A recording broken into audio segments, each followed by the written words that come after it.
Hi all, welcome to the third installment of my Hypertravel with Hardie series, in which we explore some of the trips I took, mostly 17 years ago, especially in the years 2009 and 10. We've already been to South America and Caribbean. Next stop is Europe. Europe, of course, is where many American travelers go first, but that was not the case with me, though by this time I'd certainly been to the main sites of Western Europe. But there was still much to see in the south and east, and in many ways that is the real prize for European travel. Because this is budget travel for backpackers and fellow travelers. Are you ready? Let's go. The first stop is Rome. As far as Western Europe goes, Rome is definitely the eternal city for tourism. More for its spectacular ruins now than its previous medieval fame as a destination for pilgrimages. This is where Christianity found its first real home, after all, and medieval Europeans knew that. So after the Dark Ages lifted and populations found themselves in increasingly large cities, Rome quickly became the tourist destination par excellence. And it looks much the same way today, eminently walkable and with the Colosseum visible from almost anywhere and everywhere. It was all very heady stuff for a dedicated traveler like myself, who only finally got to Europe at around age 42, and for all the wrong reasons. So while I may very well have been in Italy by then, I'm not sure that included Rome, and it sure didn't include very much else. It is a long, narrow country after all, but this is February, and Europe lies far to the north, so I'm not looking to kill time in Rome, not yet. I'm looking to head south, so I caught a ferry to Tunisia. It's still cold, but other than that, Tunis is nice, straight out of the Bible and the Quran. The South Mediterranean as opposed to the north, with Carthage ruins here, but I'm too lazy to fight the rain and the wind to get there when I'd rather be nibbling blood oranges by the boardwalk, if there is a boardwalk. It's a lot like Morocco, but without all the scammers. At least I get to practice my French with hotel receptionists who are holding my passport as if I needed the service. I don't. I need the passport to book onward connection, which will be one of Europe's hidden gems, Malta. Malta is probably the hidden gem of the Mediterranean Sea, if not all of southern Europe. Because here you've got an Arabic dialect with a Christian religion, Italian food, and British pubs, all while celebrating the Carnival of Christ's Passion. Everybody speaks English too, of course, and a few even speak Italian. So there is something like another Lebanon of the Arab world here, or maybe a Belgium or Quebec of the Western world, possibly even like a Singapore or Hong Kong of the Asian world, something mixed but not muddled, culturally and genetically, east and west meeting with north and south, willing, all for some purpose other than random photoshopping. I shop around for flights to various places in the region, mostly trying to get warm, if not cozy, but finally just do the obvious, one way to Athens, Greece, on the installment plan. Athens is the birthplace of the Western world, and the Eastern world too, if by that you mean Eastern Europe.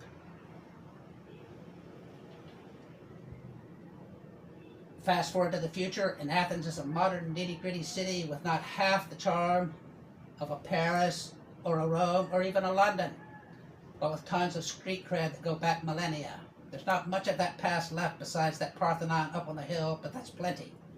Not even the Roman Colosseum commands a greater share of the views and vistas from its sea level digs than that. The Parthenon rules. So what if the center got shifted north and east to New Rome up at Constantinople?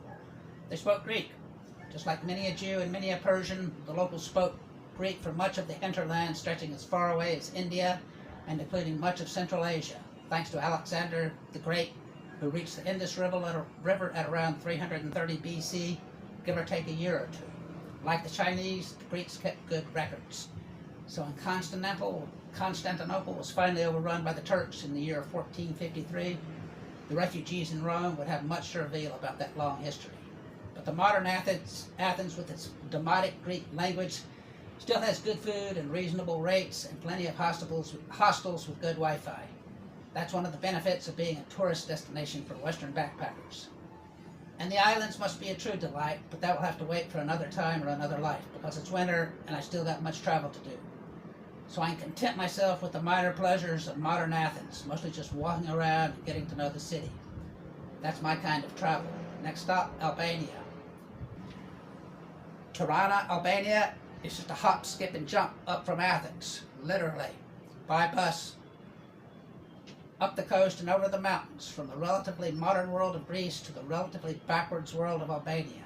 This was the most communist of the Iron Curtain countries after all, led by Enver Hoxha. And if that communist bunker mentality was symbolized mostly by the symbolism of an Iron Curtain, here the bunkers were literal, like nothing so much as Chinese cemeteries in the countries that still have them on Qingming, the day set aside for tomb sweeping. Those bunkers still existed when I passed through in the year 2009. But Toronto was okay, though nobody spoke English. So I spoke what little Italian I knew in the market, and that seemed to do the trick. I don't know if I passed for Italian, but who cares? I got food and got fed. So it's one good thing about hostels is the presence of kitchens and Wi-Fi. I'm going to Bulgaria by night bus to Sofia via Skopje, North Macedonia. First we head over the border into northern Macedonia, and it immediately starts snowing. Then the bus blows a gasket and we're left to our resources. Fortunately, I've got a friend Mladen now, and he's fluent in all things Slavic. So we get into Tetovo, but the bus to Sofia leaves from Skopje at midnight, so that's another ride and another wait. Then finally connecting and trying for some sleep, while being shaken by Checkpoint Charlie at the border and continuing on our way. When we finally get into Sofia, Mladen and I say our goodbyes, so he's on to India via Istanbul, while I get a room at Bukowski's for at least the night, I think. Hard to say when the bars never close. I get another bus to Serbia, making connections at Nice, then on to Belgrade, just in time for nothing. They say the nighttime is best, but I don't know. I just want to go, so I catch another bus to the newfound Republic of Kosovo. Kosovo isn't much better, but at least I know why, and the professor's place up on the hill at least offers me some tea and sympathy, which is nice. The food is now Muslim, and everybody thinks I'm German or something really white, working for the UN or something like that. It feels like Albania again, without the settled feel of Serbia. When I leave by bus again, we climb a long hill with snow piling high, finally crossing the border again in the middle of the night, and then eventually arriving at Ulcinj, Montenegro at daybreak. My dog is there waiting for me as if by design, so he shows me around town and then we separate, each to our own little worlds. I'll go on to Pudva for the night and then Dubrovnik for a few, back in civilization. It's Slavic food again. No more Turkish burgers and goulash and moussaka, but bireks and pizza again, as if by design. We are what we eat, I guess. And Dubrovnik is nice, but maybe too nice, now that I'm hard and crisp. So I'll rest up, fill my bones with food, and continue on to someplace famous, Sarajevo, via Mostar.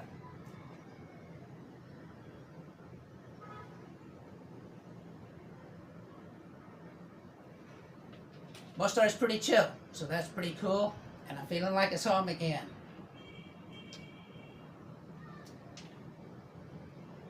I've got some Dubrovnik seaside tents under my belt, and Sarajevo yet to come, the site of a previous Winter Olympics, among other things, including a brutal civil war still on the minds of the inhabitants of the region. But Mostar is cool, and I've got a killer room, not to mention a manager and taxi driver named Elvis. You don't get that every day. But if I thought he'd be impressed that I'm from Mississippi, there's no luck there. He'd rather hear about California. But the bridge is the big deal here, the old bridge, starry most. Definitely not Rimsky, Roman, with its graceful arches and lack of anything Roman and columnar.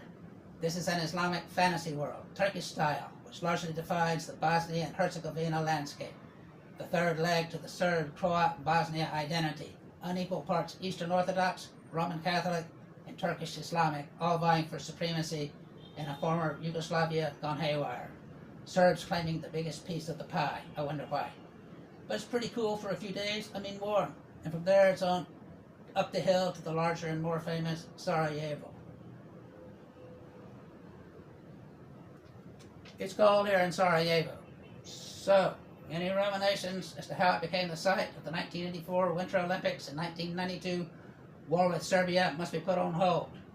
Moreover, I've got a visa for Ethiopia burning a hole in my passport, just waiting for a place and a time to commit to it.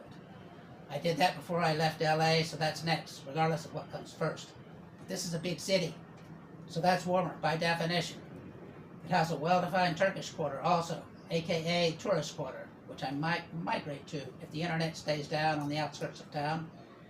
My return date is already set and drawing closer, and Ethiopia is not a country that I want to rush. The map of the world is like a design challenge when you want to see it all. At least the Turkish-style food is good. Africa can wait, so the next stop is either Split, Zagreb, or Ljubljana. It's all downhill to Croatia. We are the Republic of Serbia's spoils of the 1992 war. Sarajevo's past is checkered, with bullet holes still decorating the buildings. The highway is faster now, and the future is brighter. I'm heading north by northwest, and it looks good.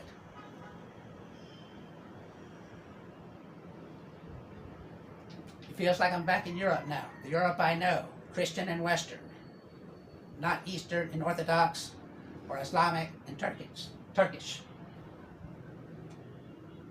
With pizza and hamburgers, not beer-ex and goulash. Not that I prefer one over the other. I prefer whichever is freshest, tastiest, and healthiest. I've been spoiled by so many years in Asia. I'm not in love with Zagreb, though. It's too big and too crowded. The rest of Croatia, unbeknownst to me. One of the 8 or so component parts once comprising the greater Yugoslavia that no longer exists, united by a language that now goes by 3 different names. I love the blood oranges, though, which have become something of a theme for this trip, so I buy a kilogram of them and make tracks to Ljubljana, which sounds better to me and which does not disappoint. I have a hostel right on the main square in Ljubljana, and the location is sublime. A river runs through it, and with no trash on the banks or anywhere else. If anything, maybe it's too nice, since it fills up with tourists quickly, it starts to lose its authenticity for me. They even have Chinese food. The language here is different, though, so learning a little bit of Serbo-Croatian doesn't help much. I like it here, but I'm on a roll. I found a train to Zurich, cheap, so I'll take it. It goes through Austria and Liechtenstein, too, so I can check those countries off my list. Not that that really matters, haha. But I'll miss Ljubljana. It's sweet, with the central plaza that's so endearing wherever it happens to be found.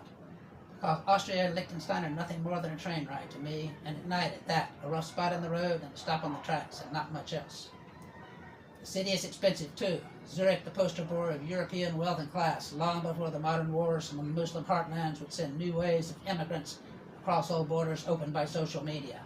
It's like something out of a fairy tale. Big grandfather clocks telling time when and where no one could really care too much, but it's nice to know, just the same. But Zurich is so expensive that I just decide that I won't spend any money. That'll show them. But the hostel is full of people looking to live and work. It's not much of a travel vibe, really. It's cold, too, so I spend the night and book onward transportation back down south, this time to Torino, a.k.a. Turin, Italy, home of the shrouds, so shout it out loud. So I get back on the slow Italian trains and make a brief stop in Bologna, but otherwise heading straight for the Italian coast, the other coast, on the same sea that I saw a short few weeks ago in Albania and Dubrovnik, Croatia. Imagine Italy without all the foreign tourists, and it might look just a whole lot like Rimini. This seems more like an American beach than a European one, with RVs lined up on the beachfront campsite and hippies throwing frisbees on the beach. It's not summer yet either, so the place is half closed, with spring cleaning underway and fresh paint being splashed all around. San Marino is okay too, at the top of a nearby hill and with plenty of churches to justify its existence. It's April and the weather is getting warm. The crowds will soon be pouring in. Tomorrow I go to Roma, next day LA. This trip is over. Next stop is Istanbul in Ethiopia. If you like, press like and subscribe.